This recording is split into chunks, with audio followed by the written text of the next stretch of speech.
Olá pessoal, sejam bem-vindos às notícias da semana. Não tem como fazer diferente. Nós vamos falar da CPI da pandemia. E o que envolve essa CPI? Quais são as características? O que difere uma CPI do inquérito policial? E a CPI, no final das contas, busca entregar o que a quem? Vamos lá? Computador aberto, notícias de hoje, vocês vão encontrar CPI da pandemia. O que envolve a CPI? Basicamente, envolve verbas federais, verbas da União. E basicamente nós estamos falando de ação ou omissão do governo federal no combate à pandemia, o coronavírus. Bom, mas o problema não é só o combate, né? Nós estamos falando basicamente que esse dinheiro, esses valores podem ter sido desviados para finalidades outras que não o combate e automaticamente nós estamos sem vacina, sem outras condições, como hospitais de campanha, oxigênio e assim por diante. Mas vamos lá, olha só. Eu recomendo aos senhores a leitura do artigo 145 a 153 do Regimento Interno do Senado Federal. E quando estiverem fazendo essa leitura, ela casará muito bem com o artigo 58 no seu parágrafo 3º da Constituição Federal. E eu vou tomar liberdade de ler o parágrafo 3º para que os senhores entendam melhor. Parágrafo 3º. As comissões parlamentares de inquérito, que terão poderes de investigação próprios das autoridades judiciais, além de outros previstos nos regimentos internos das respectivas casas, serão criadas pela Câmara dos Deputados e pelo Senado Federal, em conjunto ou separadamente, mediante requerimento de 1/3 de seus membros para apuração de fato determinado, por prazo determinado, e sendo as suas conclusões, preste atenção, se for o caso, encaminhadas ao Ministério Público para que promova a responsabilidade civil e criminal. Então, esse é o interesse. Mais alto lá. Nós estamos falando aqui do Senado, porque se estivéssemos falando do Estado ou do município, as casas responsáveis deveriam promover as suas respectivas CPIs, ok? Valor estimado, hoje, em 140 milhões de reais desviados da sua finalidade, ou seja, daquilo que seria aplicado na pandemia.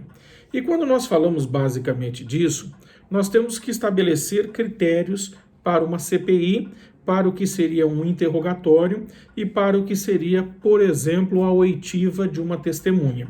Senão nós não vamos conseguir discernir o que realmente está acontecendo. Bom, interrogatório, os senhores, se tiverem curiosidade, busquem no artigo 185 a 192 do Código de Processo Penal, e o interrogatório, basicamente, ele é um ato processual no qual o juiz ouve um acusado perguntando acerca dos fatos que lhe são imputados.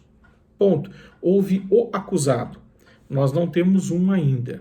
Então, portanto, não podemos falar de interrogatório. Nós estamos falando de testemunho, ainda em relação ao Pazuello, ok? Por falar em testemunho, testemunho você tem no artigo 342 do Código Penal. E o testemunho, especificamente no caso do Pazuello e das demais testemunhas a serem ouvidas, os senhores devem guardar o seguinte, olha, fazer afirmação falsa, negar ou calar a verdade como testemunha, perito, contador, tradutor ou intérprete em processo judicial ou administrativo, inquérito policial ou em juízo arbitral. Então vamos separar duas coisas importantes.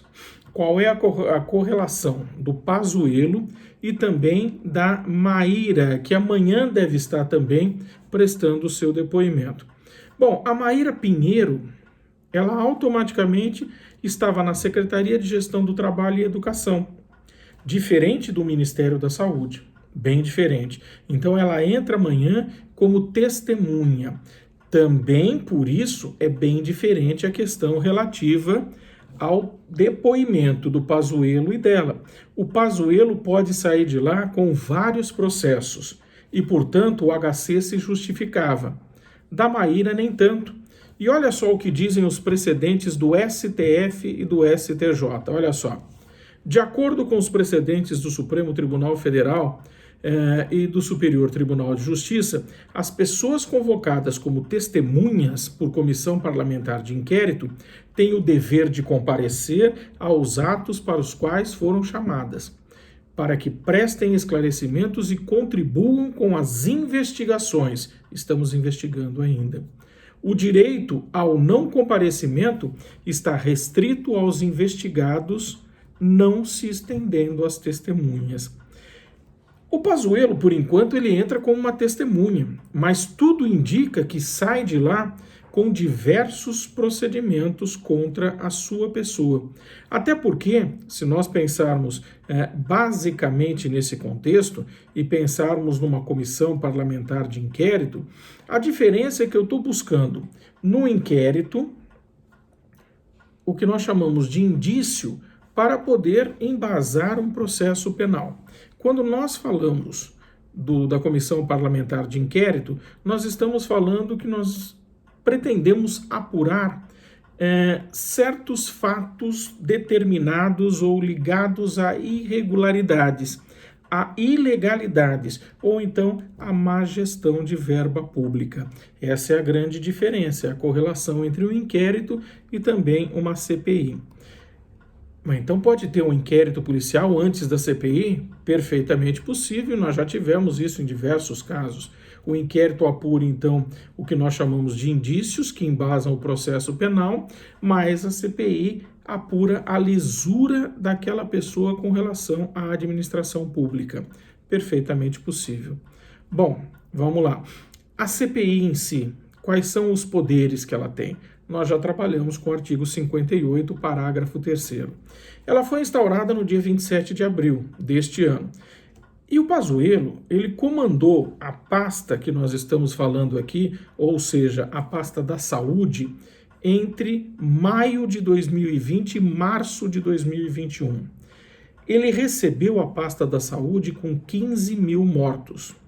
Deixou a pasta da saúde com cerca de 250 mil mortos. Hoje, estima-se que nós tenhamos quase 450 mil mortos por conta da pandemia. Nesse contexto todo que nós estamos falando, basicamente, o que pode acontecer com o senhor Pazuello? Nós tivemos hoje exatamente a noção de que diversas mentiras foram contadas, documentos foram apresentados. Desses documentos apresentados, o presidente da CPI, o relator da CPI, advertiram por diversas vezes o Pazuello. Foi interrompido a sua oitiva sobre o pretexto de que ele passou mal. E ele, no final da CPI, disse, olha, não passei mal coisa nenhuma.